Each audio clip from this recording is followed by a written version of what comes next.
Gently, Boom. we are live. Boom. Bart is air punching the camera. I was air punching the North Korean light bulb. Way to go, Bart. Hey, hi from Germany. Everybody out there in Whiskey Land, I'm Scott. I'm Bart. We and are this is Jason.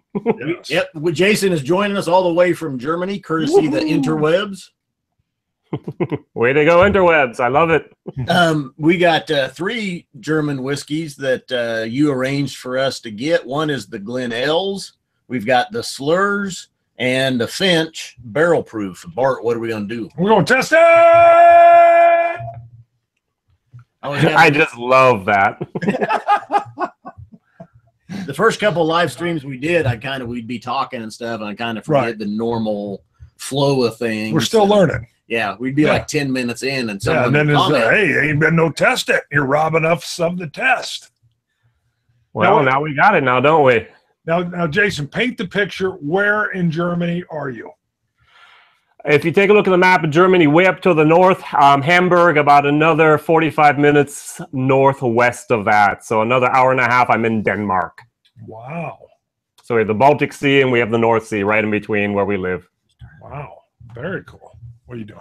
We were locked up. We've been locked on, Jason. Oh, we were locked. I saw that as well. It says, wait a second, I'm here the whole time. When I did the whole punch screen and the test it, I got my mouth real close to the camera. It was not good to look at. You guys missed that. Ah, now it's switching back and forth. Very good. Yeah, I turned You'd locked it when we were loading in with you. We was well, what happened was we get jealous of other people's whiskey collections, and Jason's got this wall of whiskey behind him. Yes. So I had to lock the picture on him so we could admire That's right. the whiskey. There was a lot of coveting. We were coveting the whiskey. Yeah, I think that's like the 10th commandment, right? Thou shalt not covet thy neighbor's whiskey. That's right. Yes. That should be it's like whatever number that is, 0.5. It's specific to the whiskey. I love that. That's good. Why not? That's perfect. Hey, before we get started with the whiskey, and we're going to let you what happened was your brother is in Dallas, and you actually came to Dallas in, was it July? Well, it's not my brother. It's my father and my uncle. Oh, your father and your uncle. Okay. And now my grandpa also lives there. And so once you came to the States, you brought these bottles, and then you shipped them or arranged for us to get them from there. Let's say we arranged for you to get them. Yes, exactly. Mm-hmm. Arranged for us to get these nice whiskeys. But tell us a little bit about your channel. I know you do a German whiskey review, and you've done a handful in English. But kind of just walk us through your channel a little bit. All right, so about a year ago, I started reviewing in German, and there were about 10, 15 different guys actually doing Scotch reviews online. So I said, let's do something a little bit more off the wall. And since I'm an American here over in Germany, I said, why don't I start with bourbon? And so I started doing these bourbon reviews, and I found out there's a lot of different bourbons. So I've done bourbons, Irish and Canadian.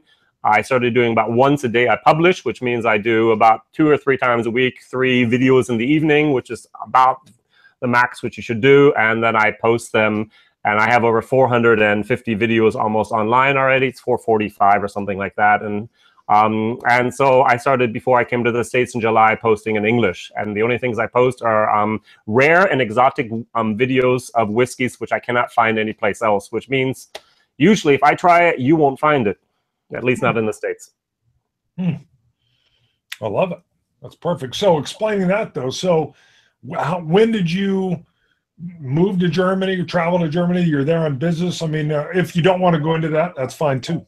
No problem, no problem. I came over 1988, so many, many moons ago, almost 30 years now, as an exchange student right after high school. I stayed, I met a German woman, got married, studied here, and then worked. And since then, I've been here. So that's basically how I managed to arrive in Germany. Beautiful. Now, when I was in high school, we had a German, not at our house, but there was a German foreign exchange student that came and was going to my school. And it was funny, he cut class all the time. And I said, why are you cutting class? He says, well, your American school doesn't even count. I'm here for one reason. I said, what's that? And he said, in Germany. Whoops, you're breaking up a little bit here. Yeah. And he said he had to declare his 2 majors, college style, and it was German history and English. And by coming to the States for a year, he knew he was going to become fluent. So that was the only value. So he cut class all the time. Okay, well, what I do over here now is I basically teach English as a second language at universities. So I have a lot of students that do that. Very cool. Yeah, that was his main, because his English was at first, it was, it was all the rote English. What he really wanted was like, awesome and what's up, man, and all this stuff. So yeah, sometimes we have the problems with students going off to Australia. They come back and it's like, let's teach you proper English now. Perfect. We've had some comments coming in on our audio and video on our end, which is showing good, and we've got good connection with you. Right. This happened one other time. The people that were watching, we were fine, and it recorded fine, but there was just some interruption going with YouTube. And I don't know, maybe possibly that's what's happening again. What are they picking up, like a reverb or something? No, just blurred vision on us, and then audio and video were freezing with the dummies. But I don't think it's on our end. I think this happened one other time, and it was basically YouTube's deal because it recorded fine and it played back fine. I think some people were getting some interference. Gotcha. Somewhere along the line. Okay. Aquavite just said seems a little bit better. That's good. Who knows? Choke bandwidth could be. Scott, could you talk for like a minute? I need to plug in something, which I really forgot to do. I just noticed. And in 20 minutes, Bart, my laptop's going to die. Bart can talk. If you need, Bart, you can always talk. I'm sure about that. So I just need to go over there and plug that in. Yeah, if you need a stunt talker, basically you've come to the right place, because without any urging at all, I could go on for an easy minute. So one thing, when Jason gets back, I will ask him, and maybe he doesn't play board games, but a lot of Germans are into the Spieling. Spieling is gaming, all right? I'm not sure if they put the ing in there, but Spiel means game. Matter of fact, in Essen, Germany, they have a huge game convention every year. That's a great story. Oh, I'm filling time. I'm going to go ahead and pour the Glen Els. What? You're going to bring it back over to whiskey? 43% alcohol in this one. I know that Jason had said we would start with this one. So now I do want to mention, it looks like, do you want to mention anything about the neck area? Oh, if anybody sees it. Right. And I noticed I did have to have a little surgery this week. I was sure when I saw the first picture what you had added was a neck tattoo. Those are in fashion right now. And I believe the neck tattoo, if you got it there, would say like Bart's biatch. Well, we are going to have to, we're going to have to get together and record some reviews. So we're going to see a couple. I got it pretty good. I told the doctor to make it look like a frag wound. Right. Yeah. And I might get Uzi 9mm tattooed. Could have been like a whiskey fight you were in and they broke a glass and went at you. Somebody was mad that you dropped a ton batch 3 in the driveway and they were getting even. That's what I think it was. We're still feeling. Oh, he's back. He's back. I'll hush now. No audio though. You muted something. Jason is back. So. Okay. See, what he wants me to do is continue talking about games or spiel. Still no audio. All right. So he's added something in. We're looking here. Yeah, he's gonna have to go to his settings and come choose in. That's right. As the stunt talker, I can continue to go without a wire. I've got it. Still nothing from Jason. All right, so you've poured this. You've talked about the damage. Hold on. See, we can see him, but they can't. Oh, that's true. They can't see him. They can't see him. He's getting frustrated with the fact that he's muted himself somehow. Now he has muted himself on the tab. Now maybe he's muting and unmuting. That's all right. I'm filling time. One thing I am going to ask Jason is his gaming, if he gets into gaming at all, because it's huge in Germany, especially family games. See if he's ever gone to Essen. But Scott, you'll keep me on track so I don't go too far into the. Well, no, he's still trying to get back in here. I don't know what you're still muted, Jason. But keep messing around with your settings. You got the mic muted or something somewhere.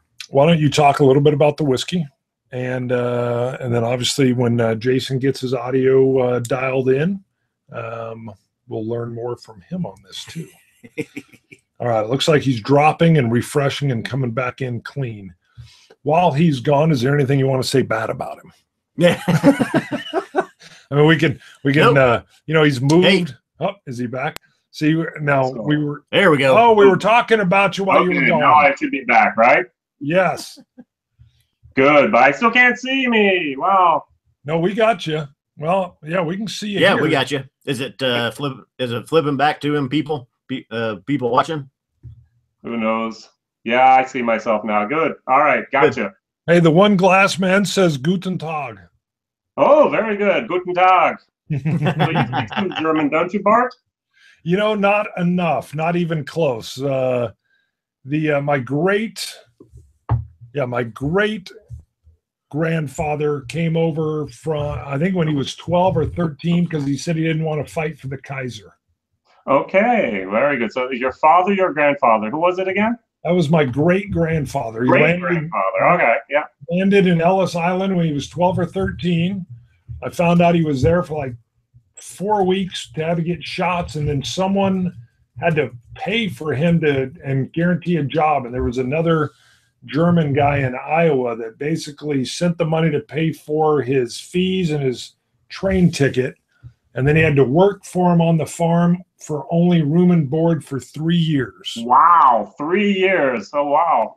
And then, and the guy liked him so much, he stayed another 4 years, I think, and then the guy staked him money to get a loan and buy his own farm. And then he got lucky. He had 5 boys and 1 girl, and that's exactly what he needed for his own farm. So. 5 boys and 1 girl. All right, why not? What did the girls do? Only in the kitchen, huh? Actually, one of my grandfather said it was very traditional German. Is that sadly his wife ended up dying of a burst appendix. But yeah, the sister kind of handled all the house stuff, and from what I heard, the boys worked and worked and worked and then worked some more. All right, so what do you have in the nose? It's different, isn't it? Okay, you saw we poured the Glen Els. Is that the one you wanted to do first? Okay. I was at the Slyrs first. I'm sorry, my mistake. No, which one do you want? You're going to lead. What do you? We got no glass. Whatever you have in your glass, we're going to go with. No problem. Okay. Tell us. I get it. The first thing and biggest thing I get is just a grassiness or a maltiness off of it. All right, very, very good. Glen Els is a place called Hammerschmied, which is called the Hammersmith.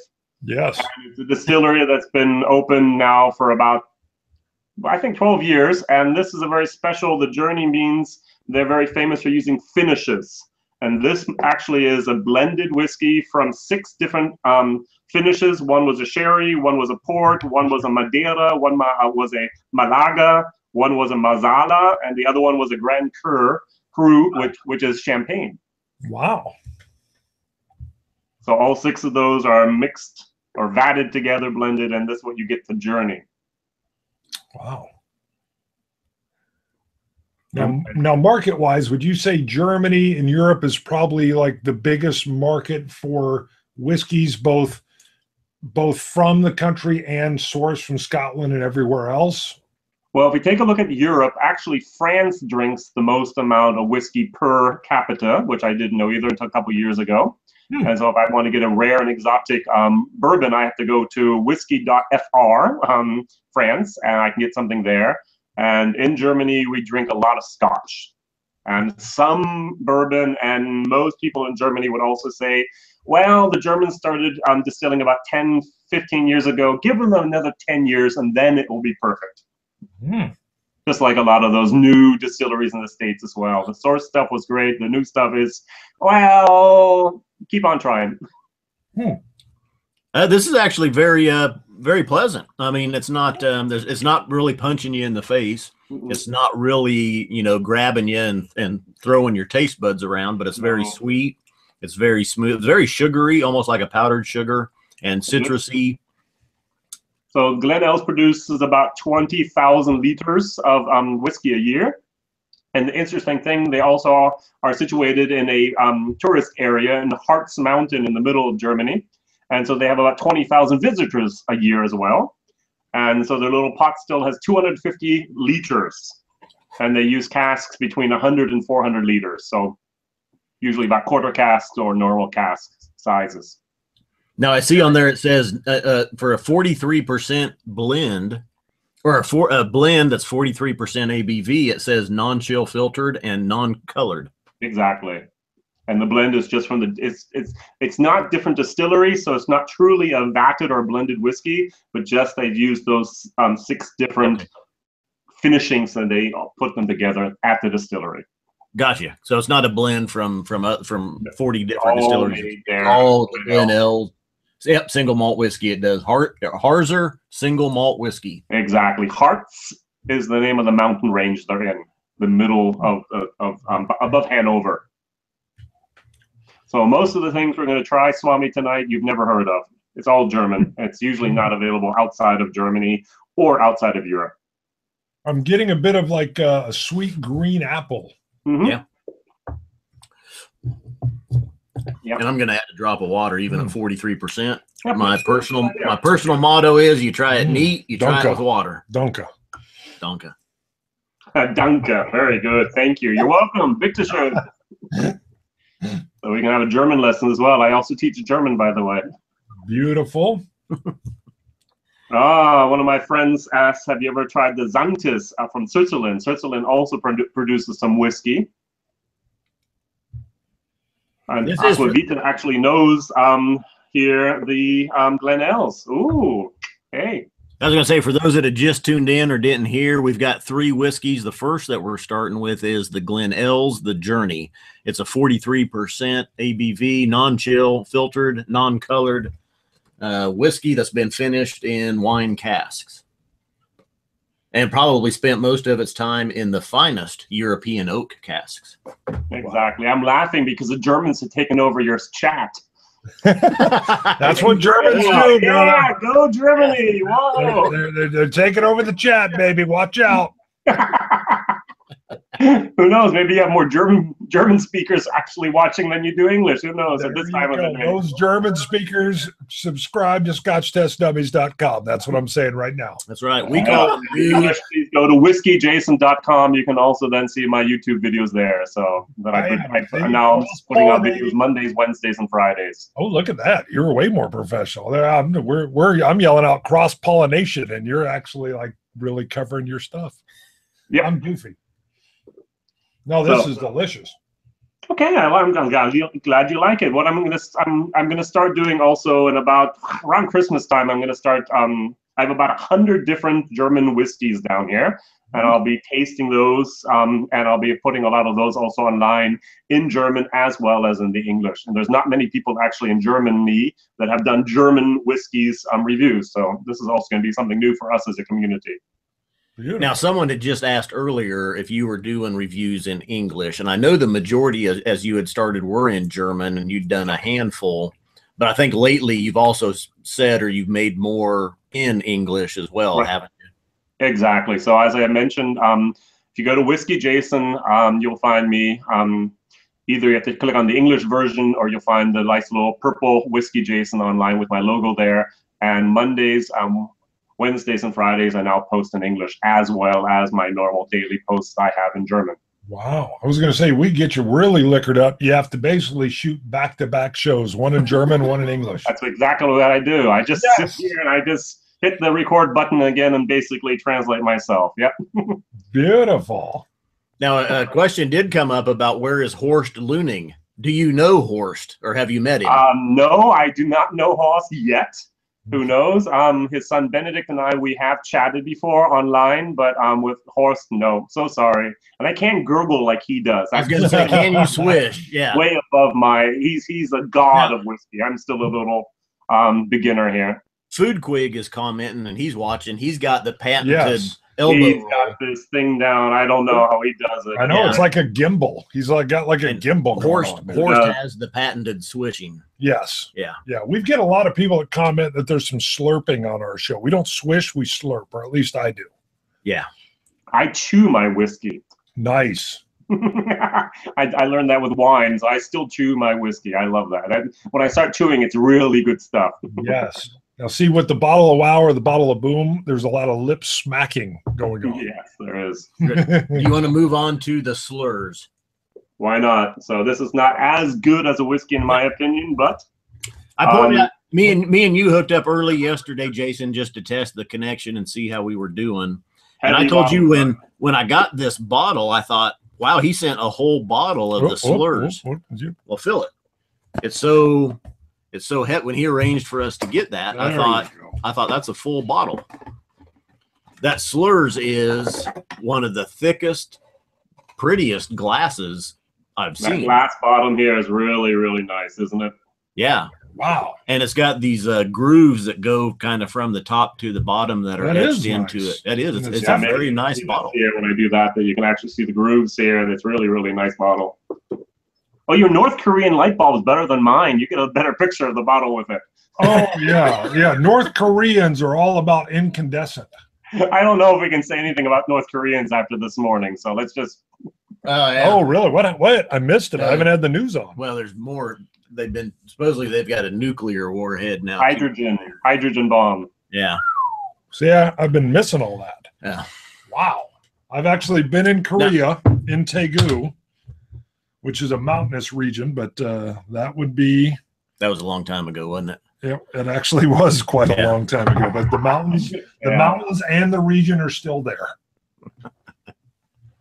All right, so this is a Bavarian whiskey, and it was originally distilled in a building which has its roots way back to the year 767, which was a monastery, by the way. Love that. And Florian Stettler, he went to Scotland. His family had produced schnapps for many, many decades before that, and he went to Scotland and said, hey, I have all the equipment to make whiskey. Why don't I make whiskey? And he came back and started making in 2007 whiskey. And since then, they've actually set up their own distilling building, and they produce this wonderful thing called Slyrs. Slyrs is actually the name of the monastery given back in 767. So that's a long time ago, buddy. Very, yeah. That's pre-Reformation. Way pre. Well, yes, hey, we have come to think of it real quick. It's the 500th anniversary. But before we move on, I just thought of it. What's the price range on the Glen Els? And then the Slyrs also, where are we at? So you're here for this 700 milliliter. We only have 700 over here in Europe. You're running around 32 euros for this. And for your bottle, I have the little small bottle, the 35 CL. You have the 700 CL. You're running about 68 euros for that. So always add about 10%. 1.10 is what the exchange rate is right now. So 70 euros would be about 77 then dollars. If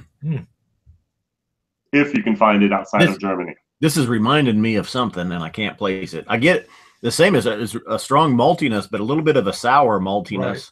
A little wood, like wood sour almost. And it's reminded me of something else we've had. I just can't place it. So going back to what Raster wrote, yes, the whiskey.com guy, Horst or his son Benedict actually did a tour of the Slyrs distillery in Bavaria. And you can go online and you can find that. And it's very, very interesting, even in English. I'm getting like almost on the nose, a bit of grape. Okay. Huh. Now, is this a single malt? Yes, it is, isn't it? Yeah, it's a Bavarian single malt whiskey. So Germans love doing single malts. Is there an age range that you know of? They say it's between 4 and 6 years. So it's a no age statement. Whoops, I just lost your coin. It's a no age statement over here, and the same thing here. They did produce a nice 10-year-old Slyrs. They have this wooden box, which is really, really interesting. There's also a video of that online by YouTube. They take this one piece of like a log, and they have this laser that cuts out the entire inside of this. So it's one single piece of wood, and they have the little lid that slides in there, and they have this 10-year-old bottle. It's like 280 euros for that bottle then, and the box is about half that price. Huh. A little bit of almost road. It's a 12 euro. It's not the 10-year-old that they do that with the box. Yeah. Maybe a little saltiness on the nose. It is a little salty, isn't it? Got a little brininess. Brininess without the peat. Right. Exactly. Yep. So even when you taste it, it's like that, but it's not. It's missing the peat. Right. It's like brine, and then I can get that grain bready, grassy, grainy flavor. And what's our percentage? 43% on that one. Oh. You're right. That's a weird, not weird, different combination. The brine. Well, it's not really the best German whiskey I've ever tasted, but it's actually one of the more popular and more the most distributed whiskey from Germany in Europe. Well, you're right. It's that brine without the peat that is peculiar. Mm-hmm. A comment from Sam Cox real quick. He's got it highlighted to us, but he says, please get with Foodquig or have Foodquig on so he can tell you about his 30-plus-year-old whiskey experiences. Wow. We actually had Foodquig on maybe 2 months ago.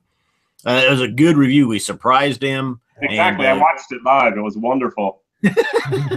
But we got him on. But yeah, I just watched his review the night he had the 30-year-plus-old samples. And one was a Glendronach, I think, on a 35-year-old. Is that right? I don't remember. 33-year-old Glendronach, I think, and another one.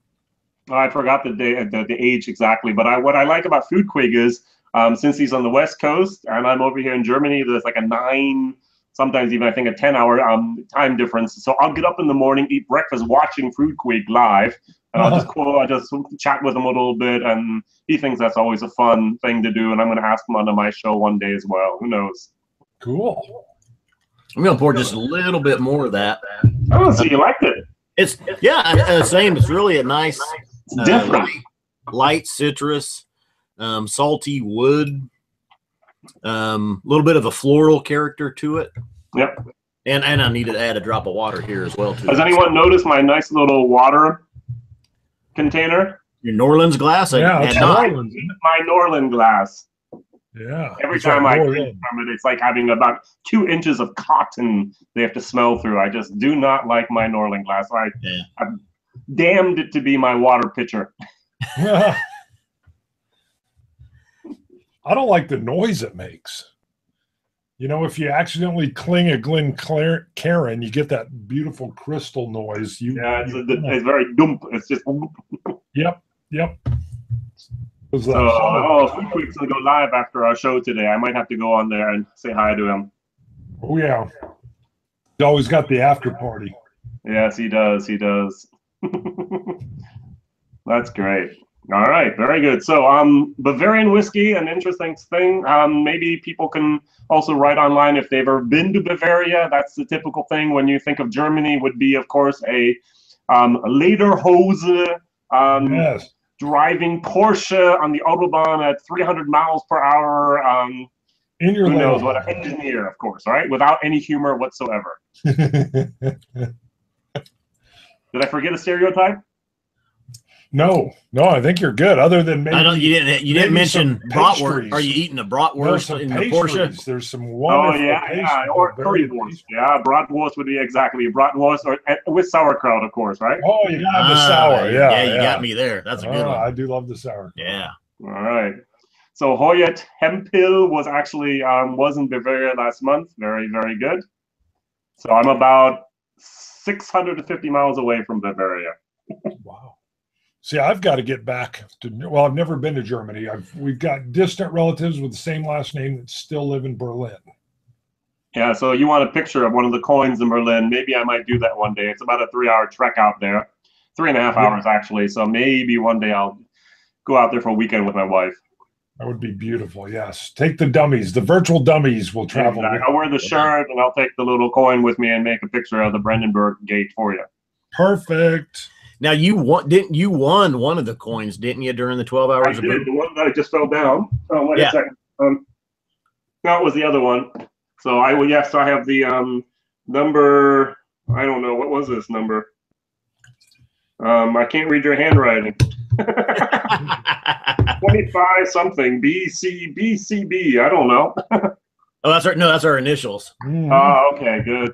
So yeah, this is. Oh, wait a second. On the back, I can read this. It's 330. Yes. So this is the 330, and this is the 87. Speaking of the boom, look at this. Whoa, what's that? Look at that. Look at this. I got mine up on the wall. I got one made for Bart. That's right. There's one behind on the wall, and then this is gonna. Great. Yeah, this is gonna go on the set here.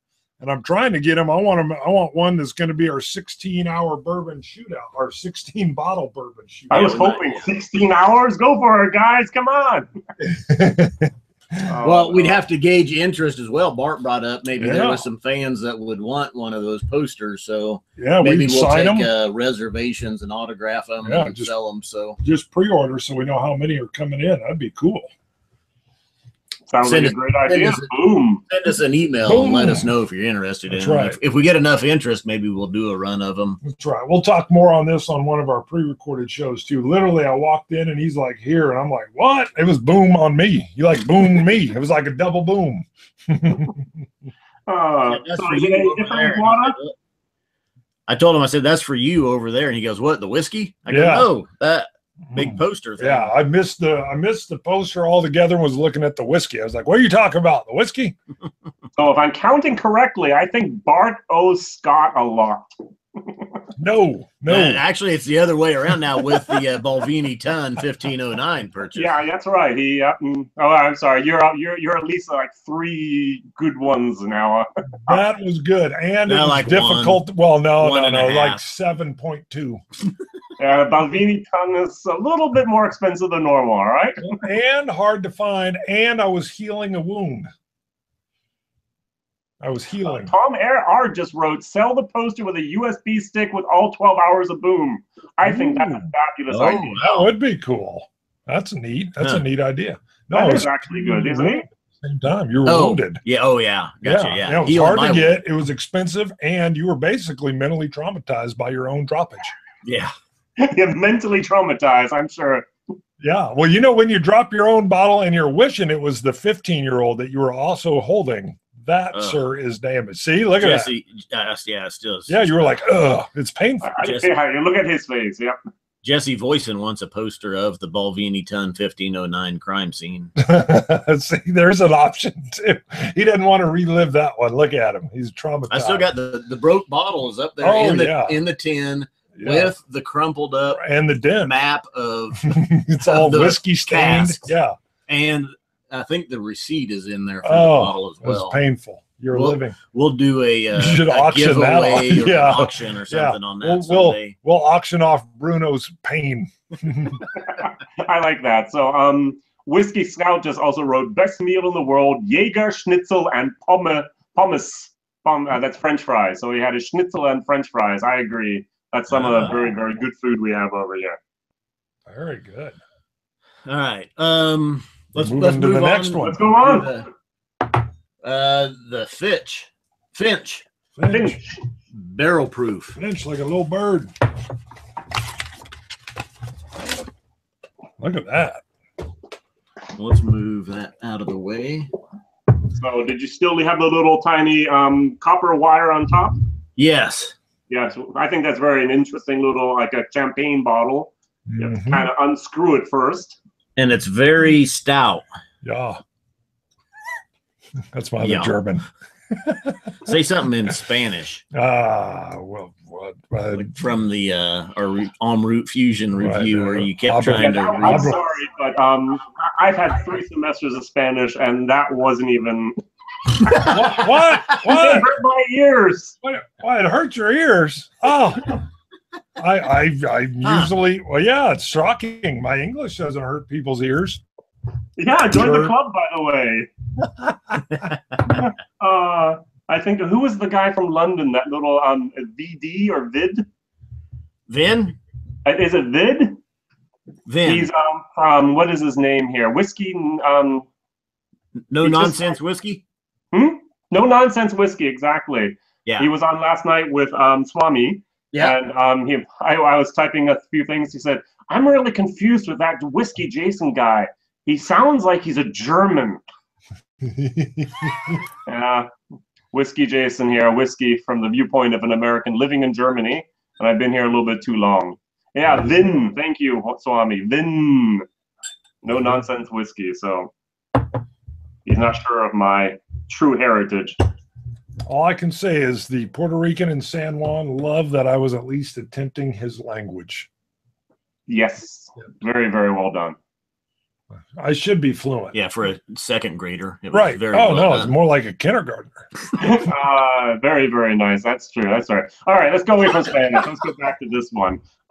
Finch is actually made by a guy named Hans Gerhard Finch, and Finch is a bird, which is Fink, and his last name is Fink, and so he used the English word Finch, and this is by Stuttgart. If you ever take a look at a map, you'll have Virginia in the middle. I'm sorry, Virginia. You have Frankfurt in the middle. You have Berlin up over the east, north. You have Hamburg up in the north. You have Bavaria down in the east, in the southwest, and then you have in the south. I did that wrong. Southwest would be Stuttgart, and southeast would be then Munich. And this is from that area, from Swabian. Swabian is how we say that in English, actually. So if you want to have a Mercedes, if you want to have a Porsche, they all come from Stuttgart. Is that also where a lot of the airplane manufacturing is? Actually, in Hamburg is where the A380 is assembled from Airbus. Okay. Where there's a lot of small and light industry down there by Stuttgart. Airplanes, there was the Bombardier, I think it's called. That was also down there by Stuttgart.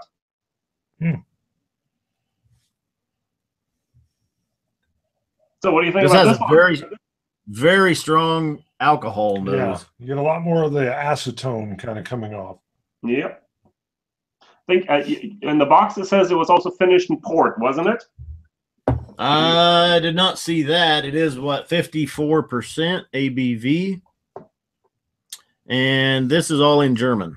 So it says port winus. Exactly. Probably. So it was actually finished in a port wine cask. It was like a kindergartner. Port Weinfass. That's hey, that sounded actually fairly good. You have a good See? Well, Not me. Well, you're now a first grader. Third grader. Third grader. So Raster wants to know where to go if you're going to visit Germany. Of course, you have to go down to Munich. You should go to Berlin. The Castle Neuschwanstein is also a great place to visit. The Alps, if you ever make it down to Switzerland, beautiful, beautiful, beautiful. That's amazing. Octava Vitae is asking if you've ever made it to Scotland yet. I was in Scotland actually once. That is almost 11 years ago, and I was not into whiskey back then, so I have to go back. Actually, my next trip's going to be to Ireland. I'm going to visit some of the new distilleries there, and then the next trip will be then to Scotland. I did the Bourbon Trail this summer, and so I visited in total 13 different distilleries and one cooperage, and that was fantastic. Beautiful. We have to do that. Yes. Well, tell us a little bit about. You want to do the whiskey first, and then talk about the Bourbon Trail. Or you want to tell us about let's finish the whiskey, this up, and then we'll do. I'd like to hear his view. Then we can move on to some bourbon. All right. I know what Bart's got in mind. Bottle of boom, baby. I'm all out. I'm waiting for us here. I put it exactly over my right shoulder. So. Yeah, you're right. I need the bottle. Wow, that's the hard one to get now. A strong alcohol nose, and don't forget it's a very high ABV. Now, I almost thought there was a little corn in there. It's actually 95% wheat. Okay. And 5% malted barley. So that's a very unusual combination there. A little bit unusual flavor, too. Asked about something from Italy, the Puni. If I can take a look here, I can just show this real quick. This is an Italian wine. I don't actually have the whiskey. Italian wine. It's Italian whiskey. I still have a 30-month edition. Over here in Europe, whiskey has to be 36 months. And this is still called the Aquavite de Cerealia. And so there's also the 36-month, which is a 3-year-old version. And it's very, very interesting and good stuff that's coming out of Italy, out of the northern part of Italy called Tyrol. All right. This one comes off a little bit bitter, but then I also get like a plum on it. Yes, I've had the plum as well. Mm-hmm. And it's, I would say this is the most uniquely different for me of the 3 drams that we're trying. It tastes strong and young to me. Yep. It's like me. I like it, actually. So the Beard is in the house. Hey, Beard. Actually, I was born in Erie, Pennsylvania, so not that far away from where he is there. About an hour's drive, I think. Wow. Bart, real quick, where was it at? Jesse asked if you made it to Cork Dorks last week. You know, I did go to a Cork Dorks in Nashville. I'm also going to talk about the Corsair Distillery later. The only thing is, I know there were 2 Cork Dorks, and I think I was at the wrong dork. Because their selection was good, but it wasn't astounding. And then I asked if they had anything unique that I could sample, and he looked at me like I was trying to get him to commit a crime. So I asked him if that was legal in Nashville, and he said you had to have a special license, and the other Cork Dork store had said license. So they couldn't even let me try anything different. And but, I mean, it was a good selection, but I felt like I was at the wrong Cork Dorks. If anybody wants to weigh in on that. I was at the Cork Dorks. It was kind of like, it was down in Midtown, which is where all the, like the trendy, it was near where the trendy bars are and stuff in Nashville. But I'll talk later about Corsair after we hear more from Jason. So on this, what are some of the flavor notes that you would call out on this, Jason? I totally agree with the plum. I do have a little bit of the port in there as well. I think that's what you have is your plum. And there's a lot of alcohol, and it's a nice, sweet. It has a little bit of that bitter touch in there, but I really like just the harmony of the whole thing, myself. Yeah, it's a little drier, a little astringent as well, which surprised me. The other ones were sweeter. You're totally right about that. That's maybe also one of the reasons I like it. What do you have, Scott? Tell me a little bit about your Corsair. Well, real quick, I was just going to say, I was looking at comments, but just tasting this, this is my least favorite of the 3. So maybe we have different profiles here for what we like. Yeah. I mean, it's pretty strong. I really get a young, sour wood to it that do accompanies a lot of young. No. Because that is where I get that wine influence. All right, maybe. Add a little bit more water, bring that ABV down, and I think then it gets really nice. I think. Yeah. Well, yeah, no, I've just been neat. I just added the water. Right. So. I think you're going to see it open up a little bit more. But it is very unique. I mean, right off the bat, I was trying to puzzle out, what am I getting here? All right, so Corsair. I knew he was going to talk about something. if with your permission, both of you. Of course, silence is something you hate. True. Yeah, especially me. It's almost impossible. So, going to Nashville, there was 2 things I wanted to do, and Corsair was number 1. Number 2 was I went and saw a show at the Grand Ole Opry. Yeah. Both were phenomenal. First of all, Vince Gill led off, and even with a cold, he talked through. I felt like I was at almost a small venue of like 30 people. And of course, it's thousands that were there. So that was fun. So then I go to Corsair the next day. I expected, because they're, I think, in 46 different states, I expected a much bigger operation. And I went to their main bottling facility, and it was almost quaint. It was very, very interesting. You come in, you walk into, and I can't remember, they've got a tap room where they also do a lot of beer. I was not there. But their main distillery, you walk in and you've got kind of a bar atmosphere where you can get mixed drinks, you can get things on the rocks straight.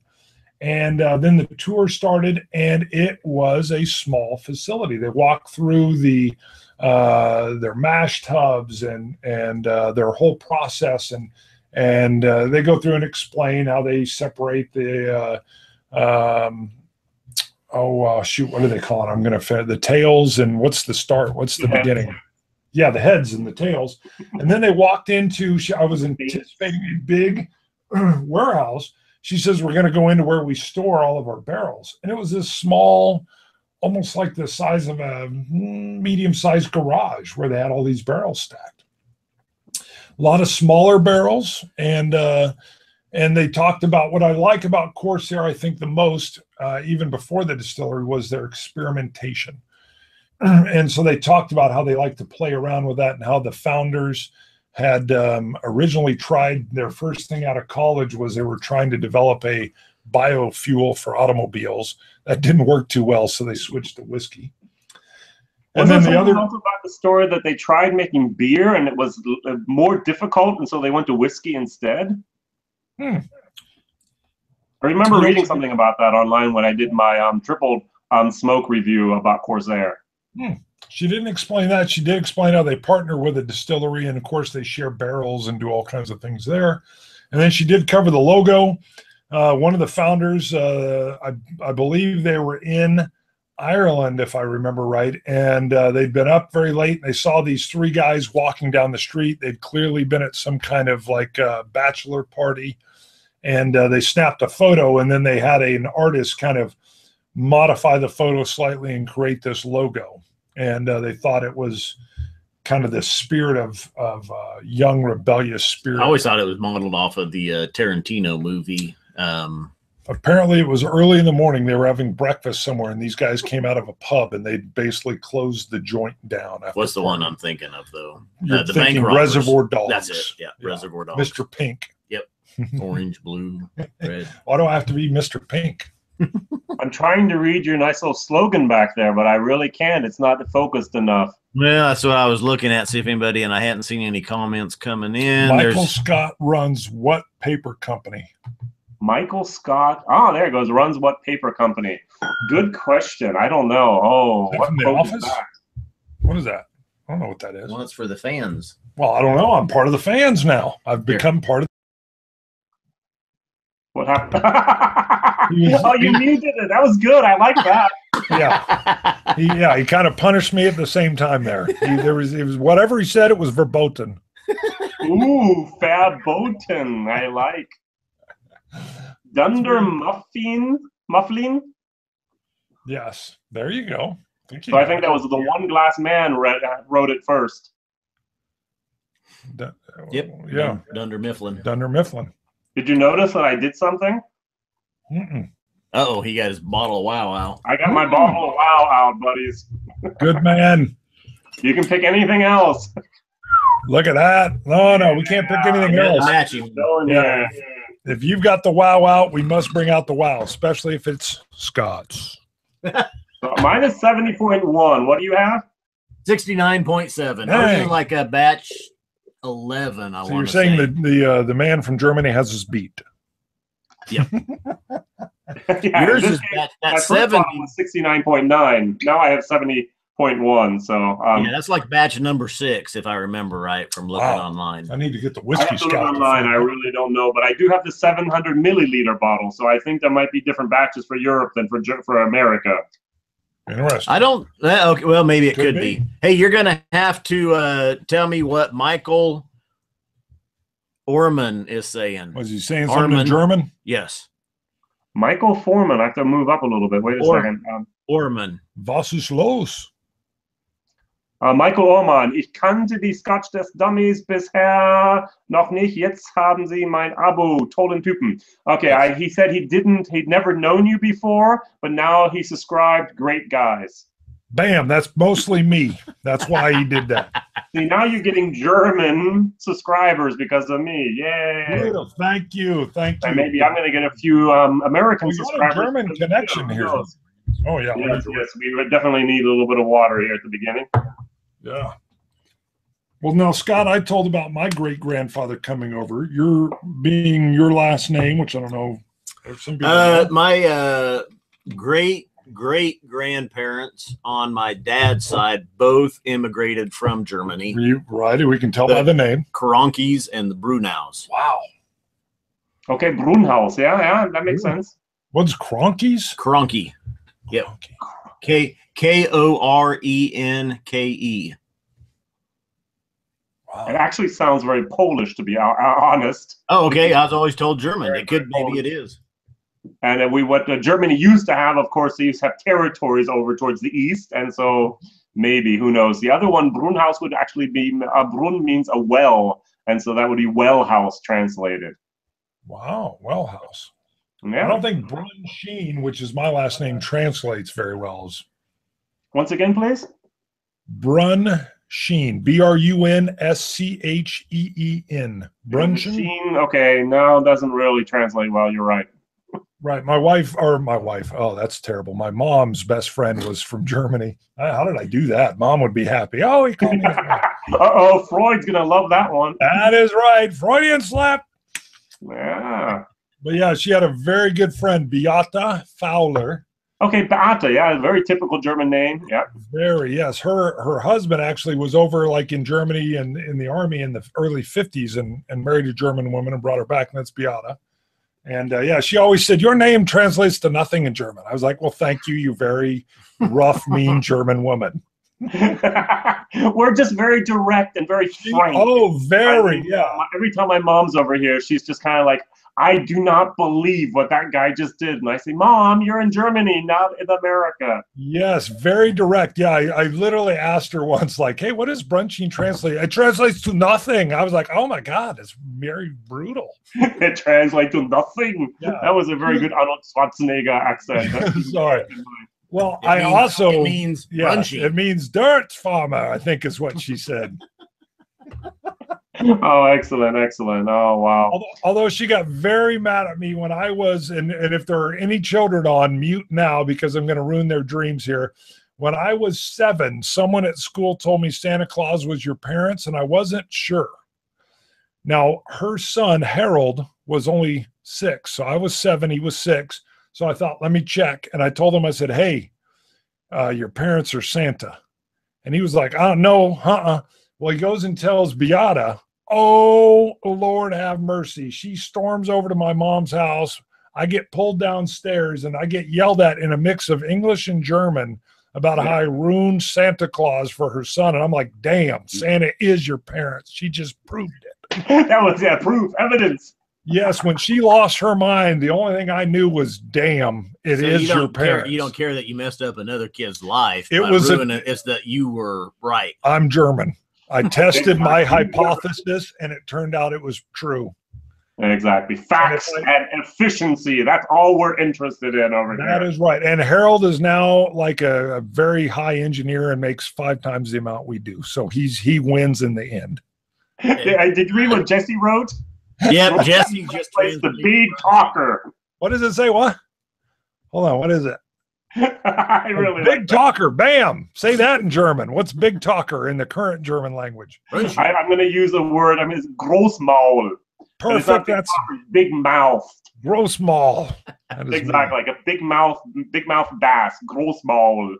Oh my! That's a new shirt. New shirt. Yeah, we're gonna do some German shirts now. I'll help you with that. All right. That's right. You help me with that. We'll make some shirts like my face right below it. This is good, isn't it?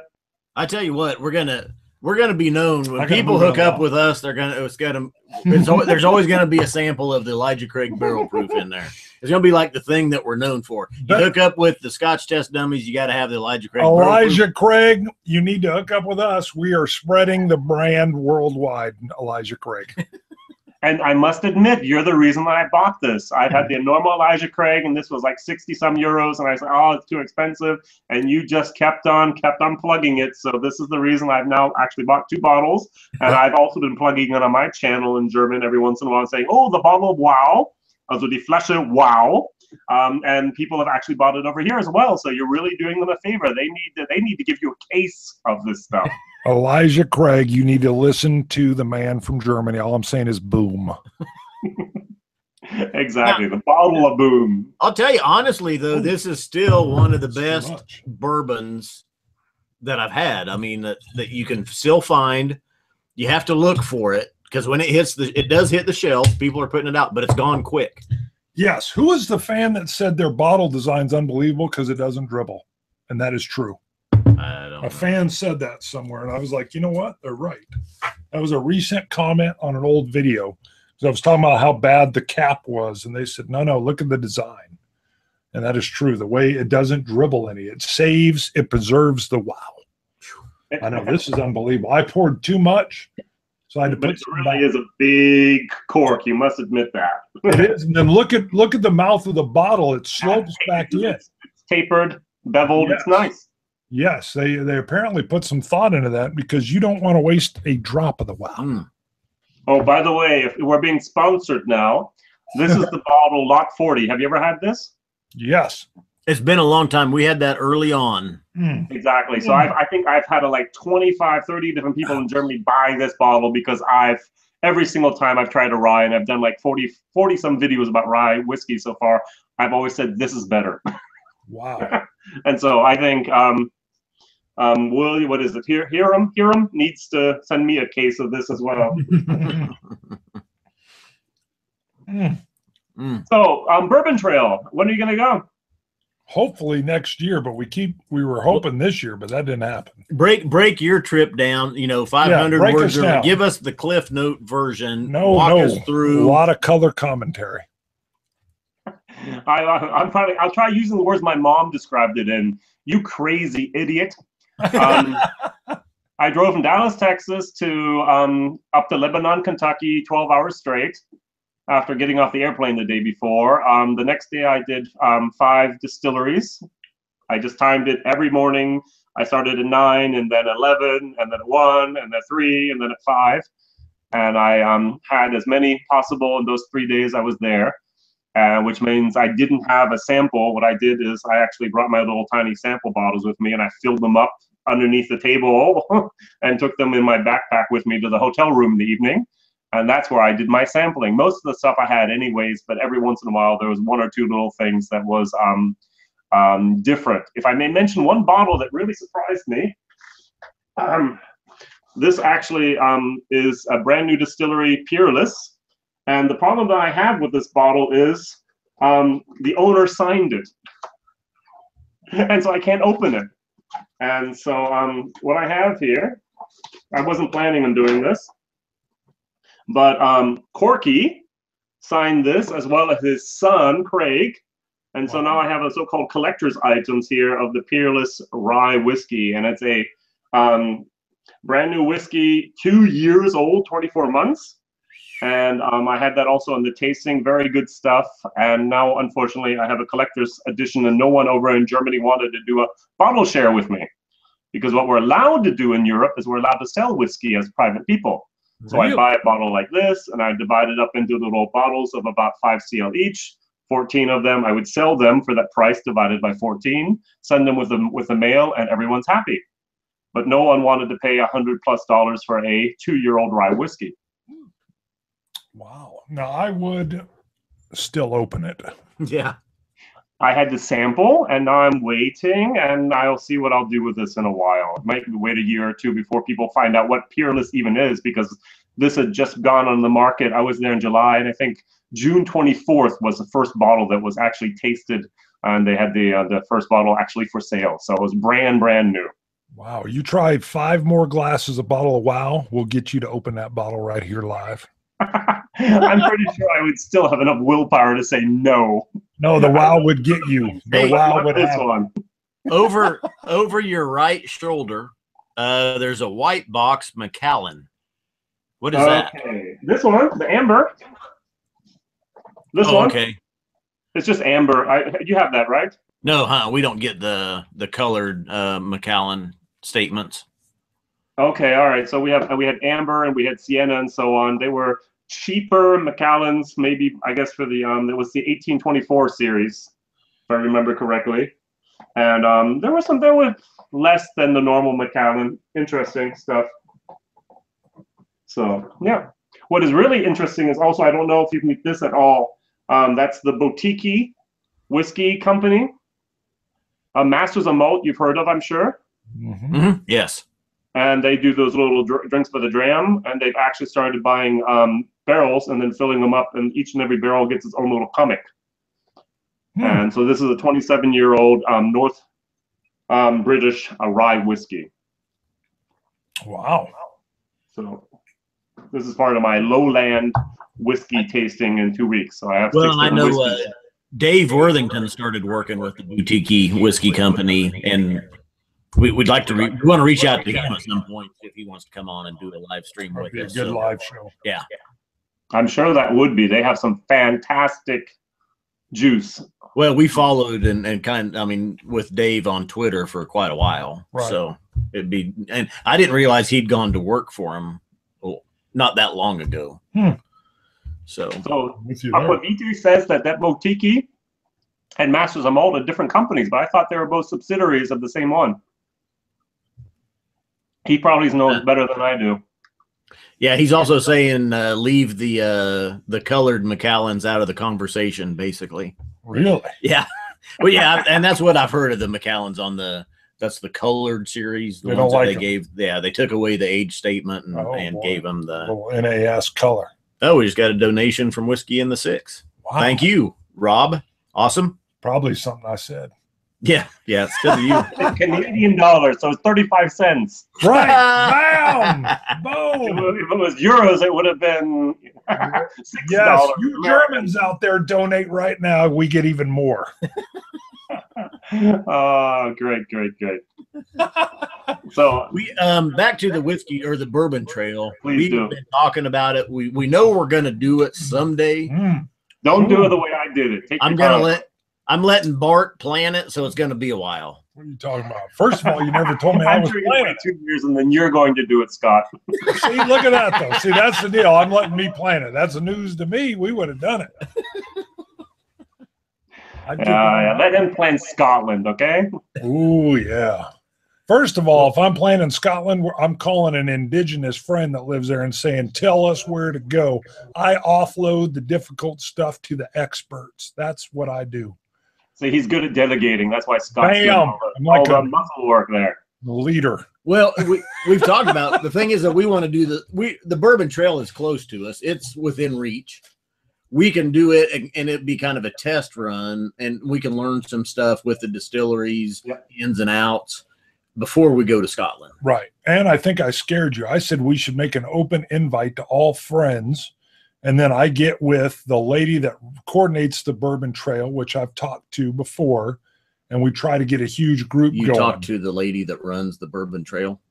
She runs all the marketing. I'm going to explain that right now. There's actually a marketing group that runs, I want to say. Exactly. Oh, see. Here we go. This is true. This is all true. But I'm apparently maybe. No, anyway. Yeah. Go. Yeah. Anyway. No, so the lady. Keep on talking. I've been shamed. I've been shamed here. No, basically, my idea was to try to coordinate it, and then all we would do is find out kind of where we were going to be along the stop.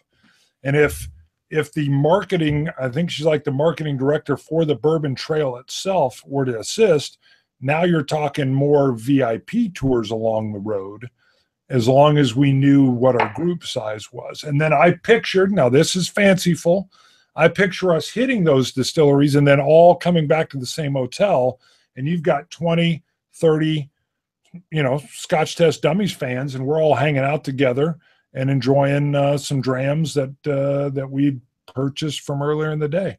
Would we survive this trip? Maybe not. Definitely. So what you really have to do, you have to go to a cooperage, and so you have the international independent stave company where they make those barrels. That was really, really fantastic. I mean, after you've been to one distillery and the second and the third and the fourth and the fifth, they do start having a lot of similarities, but that cooperage was really, really nice. And to be honest, the thing that disappointed me the most was the bullet experience. That was a low light of my trip. Really? Tell us more. Well, you wanted to have Stitzler Weller, and they just said, we moved to the house of Stitzler Weller, and now we're going to show you all about our nice whiskey, and it comes from MGP or from Four Roses, and they were almost saying, we produce it here, and I asked where, and they said, well, not really. Right. Yeah, it comes from Indiana. Yeah, well, the rye does. The bourbon comes from Four Roses. Huh. Oh. So, and of course, you want to have the pappy, you want to have the history, you want to have that. So what I did buy there was maybe you can still get the blade and the bow. We haven't seen that. This is actually with some Stitzler Weller juice in there. So there was some orphaned abandoned barrels they found, and they used the Solero process of actually having one row of barrels and taking and filling up the half with the next row and then filling up the next and so on over 4 different levels, and so they can stretch it as much as possible to make these the blade and the bow. Now I want to say Tom R is a genius. So he says Bart is correct. Let me reemphasize Bart is correct, is what Tom R said. There is a Bourbon Trail website, and they are responsible for the promotion of the, quote, Official Bourbon Trail. Tom R., I'm loving you, brother. And you talked to the lady in charge. That's good. Right. Email. Talk is figurative. Okay. We didn't like converse over voice. It was email. But I'm not sure she knew who we were, quite honestly. Well, I'm sure not. Right. She was like, okay, dummies. Yeah, sure. We can coordinate. But we also, I mean, we've talked to, and we did a live stream with Scotch for Dummies, and we brought it up with them, kind of this dummies, even a dummies Dummy Con, a whiskey reviewers convention, and it was nicknamed the Dummies Con. Now they are on the Bourbon Trail tour though now also, but they are doers. That's all I'm saying. They're going to mean Doers Distillery? Are you talking about Doers out of Scotland? No, doers is in action. Men of action. There's 4 of them. That's all I'm saying. They're men of action, please. So that would be kind of cool. We have a lot of whiskey fairs over here. There's trade fairs. Germany love fairs. And next Sunday, I'll be at the first ever German whiskey fair of just German whiskey. Wow. And so I'm going to visit about 20 different distillers and take my camera with me and do some live interviews and so on. And when I do the videos in English, maybe I might soon become the face of German whiskey. Who knows? That's good. See, I've always wanted to come to Essen for the Spiel. Oh yeah, okay. 1 year it's in Essen, the other year is in Nuremberg. Exactly. Oh, that games fair's world legendary. Yes, yes. Well, they actually do one in Essen every year and in Nuremberg. Nuremberg's all the new games that are coming in. It's like their whole toy fair. Yeah, you're right. So you know your stuff. Wow. But we have to change the subject, Scott, real quick. Come on, do something. Scott. See, Scott would be like you. Scott was like, you made that up. There ain't no gaming in Essen. I was going to say, bing, bing. Velvet Elvis. Velvet Elvis. Right this time. The wife is Puerto Rican, and we've got board games brought Bam! Boom! Yes, he mentioned both already, so we're safe. All right. Oh my God. Getting mocked. Oh, it means we have to end the episode already. The live stream. We mentioned the 2 most important things. Yes, I'm out of all the information. Part, but yes, Puerto Rico and the board games. You know, unfortunately, though, as far as whiskey convention and stuff goes, we're centrally located in the U.S. Chicago, Wichita, Kansas. Yeah. And as far as, we read all about whiskey conventions and Whiskey Fest, Dallas, right, Atlanta, Chicago, New York, Denver, San Francisco. Where do you see Wichita on that list? 0. Nowhere. Right. But we could put it on the map, baby. That's true. Boom. Yeah, that's correct. Actually, we have in our state capital, Kiel, we had a whiskey fair that I went to last year, and also in Hamburg and Bremen. Those are all within about 90 minutes driving distance in the north. And then the German whiskey fair, I have to go down to the middle of Germany, which is about 4.5-hour drive. So it's worth it, actually. Hey, Jesse, you're right on, brother. Oh, what a Jesse. Something about me. He's mocking me. Don't even look at it. Voicing. I don't read the comments. Don't be bad-mouthing me. Claire the Third, come in and support the chief. I love that. Look at that. See, he even knows my board game nickname. My board game nickname is the Chief. That says it all right there. Yeah, that is true. That's very, very good. So, El Jefe. How long was you in the States, that's Jason? Bad, and how often do you make it back? Okay, first, shame on me. I was not in the States for almost 20 years in a row. Wow. And then I came back last year, and I was this year there. So I've done the last 2 years more than the last 22 years altogether. So. Wow, you just love Germany and their women. Yes, that's one thing. And putting the whole family on an airplane, renting a car, having hotel rooms, and blah, blah, blah costs many, many, many thousands of dollars. And that's why it was always easier to say, hey, Mom, get on the plane. I'll pay for it. And we can go visit a country in Europe. And so she picked Ireland, and we picked London, and we're going to go to Italy together. And that's much easier and actually a little bit more. It's just très chic. Perfect. Yeah, that's good, actually. Bart's family goes to Puerto Rico. Yep. He stays home to save money. No, I stay home because it's like they don't go to the beach. Is there a beach in Wichita? No, when they go to Puerto Rico. Yeah, I went to Puerto Rico twice, and I was like, "This." Bart thinks family trips are supposed to be vacations, and I'm like, no, they're totally different. It's supposed to be fun. There's family trips and there's vacations. There's getaways. I totally agree. After my kids are now grown up and out of the house more or less, so that's a totally different All thing. I'm saying is, you vacation with me, you're getting ready to have a good time. Family trips are not relaxing. I'm just telling you. If you're with me, they are. And if they're not, I don't go. And his wife takes care of the children. That's what he's trying to say. First of all, now you sound like my grandfather. Oh, very, very good. No. But what happened in Puerto Rico was a few times I went, we didn't go to the beach. And we went from like house to house or basement. No, they don't have basements. House to house. And my lack of Spanish was even more evident than when I read it. And it was not very pleasurable. That's all I'm saying. Let's do one last one. What do you think? I will pour lightly, but yes. Bart's got to drive home. Come on. What you got? What are you thinking? I don't know. Ooh. Oh, Compass Box rare bottle. I'm trying to get him to open one of his. So, do you have some Balvenie there? Which one? Yeah. Maybe 12 the double wood or 16 the triple wood? No. What We got both 15 single barrels, the bourbon cask and the sherry cask. No. The 17-year peated cask. Where's your water? I'm just Let's gonna stick with bourbon. Come on, let's do this. The Makers is good. I don't know if I'm out of Makers. I about picked up a bottle at the store earlier today. Matter of fact, I went and got some beer. So much, it's gone. He loves it so much now he can't keep it in stock. How about you got Lagavulin 8? Ooh. Oh, I'm not into peaty or what? I'm so sorry. You finally found my kryptonite. That's really you're not into peaty. Oh my God. Yeah, that's going to be one of our future shirts. Is what was it? Ooh, I do have that one. Hold on, I'll go get Classic Laddie. Yeah, the Classic Laddie's good. He's going to look for it. I've got it if it's still left. I think my shirt idea with that was love the 10-year-old Pete. Yeah. I need a new glass as well. Or it was I heart the 10-year-old Pete.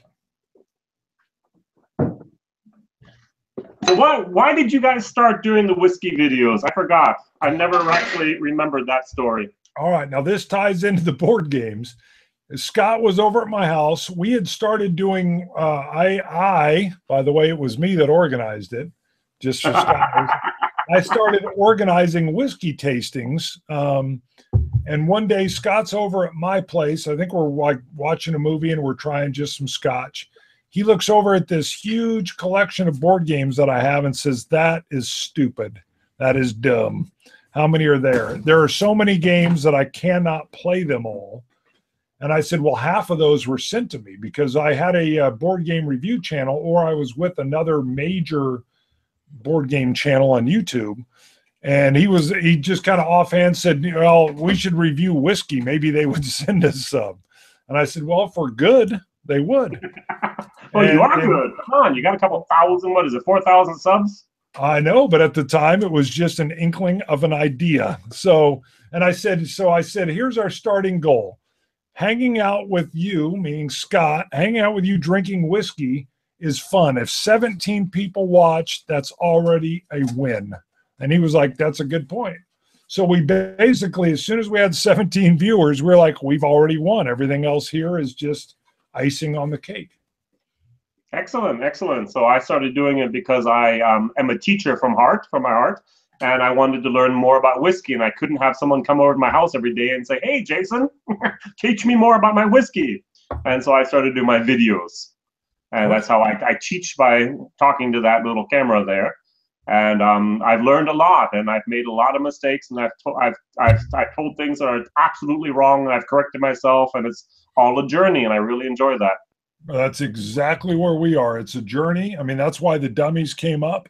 Scott had the idea, the name, because we were trying to figure out, we're on a journey. We wanted to make it feel like Like people are literally right across from the table or with us at the table or the bar. And we kind of have a 22-year history that's natural and present. And I said, you know, if we can capture that, I'll have a little bit. I can't deny Bruichladdie. I said, if we can capture that, I think it would translate well through camera. And I think, and we're both same but different, which is also nice. Would you agree? I don't know. Yeah. Maybe Scott just says different. We're different. You have a great banter with each other. Just real quick, Jason Whiskey Wise asked if you tried the Slyrs. Yes, go watch the rest of the video. Came in late, unfortunately. God, this smells good. We did. We started with the Glen Els. We moved to the Slyrs and then finished with the Finch. And I think the Glen Els was my favorite of the three, honestly. I do agree that has the best taste, the sweetest bourbon-like note. Yeah. This classic Laddie is phenomenal. It's like sponge sugar. But from those three, we did move to a quick sample of the Elijah Craig Barrel Proof. Bottle of Wow. The bottle of Wow. Germany, America, back to Scotland. Come on, we just need to do some Japan and some India. That's true. Now, how do you say bottle of Wow in German? It's got to sound much tougher. Eine Flasche von Wow. Oh, wow. The Wow sticks. Yeah, the Wow we actually use, so we could have said Wow, but that's not the same. Well, it was like in my house, I grew up for years. I never heard God bless you. It was always Gesundheit. Exactly. And I have a nice little story about that because when I came to Germany, I knew the word Gesundheit was, of course, German. And I thought, okay, that means God bless you. And I was in a church and I said to someone, Gesundheit. And because I wanted to say something nice, God bless you. And actually it just means to your health. It just means the word health. And so I was in church going, health, health, health. Everyone goes, hey, son, what are you doing? It's like, I think that means God bless you. It's like, no. It means health. So literally it just means like to your health. Exactly. It just means actually the word health. And it means to your health. So you are not sick. Wow. So the whole word Gesundheit just is health. Yep. Wow. That's it. A long way to get to health. I was going to point out, Jesse Voisin said that we should have left a couple of drops of the bottle of Wow in our glass before we poured the Bruichladdie in there. I have a little bit still in there. I have a couple drops. Jesse gave us a good hack, though, one night with a peated whiskey, and just take, even if you've got a 10-year-old Lafroig, and literally just add a few drops of Elijah Craig Barrel Proof or another kind of a barrel proof cask strength bourbon to it. That's true. And it starts to imitate an Octomore or a Lafroig Lore, more of a wine type finished, heavily peated whiskey because of the sweetness of the bourbon coming in there along with that heavy peat. Basically, he was saying you add a bottle of Wow to anything and it ups the Wow. And it makes it good. Ups the Wow factor. Good. I did a poor man's happy once where we put the Weller 107 and the Weller Antique, and they put some Stag Junior in there that give that extra oomph, that little bit of power there, and it was good, but not as good as the normal Van Winkle Lot B 12-year-old. That was the best. You know, Jesse's been trying to get us to do our own little mixtures for some time.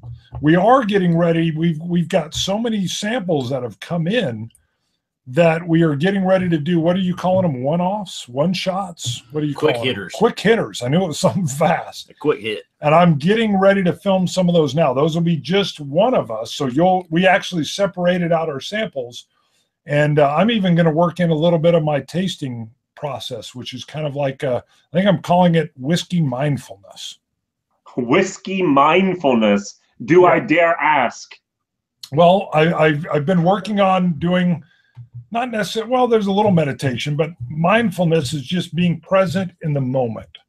And when I'm with a sample of whiskey and I'm testing it, I make sure the whole family is usually asleep. Sometimes I'll have some music on, but I limit my distractions and I try to become one with the whiskey. And I'm going to try to film that and see how well it works. And I'm going to draw the bottles blindly, so I don't know what they are. And I'm going to taste them and give just my thoughts and my instinct on that whiskey.